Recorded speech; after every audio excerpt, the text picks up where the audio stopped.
Breaking news. कल रात्रि करीबन 10 बजे झिपाटोला पुल के पास स्कॉर्पियो व ट्रक के बीच तेज टक्कर हुआ। एक की मौत और 4 गंभीर रूप से घायल।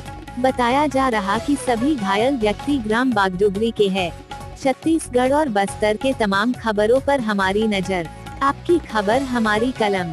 बस्तर के तमाम छोटी बड़ी खबर से हमेशा अपडेट पाने के लिए अभी हमारे बस्तर न्यूज यूट्यूब चैनल को जरूर सब्सक्राइब कीजिए।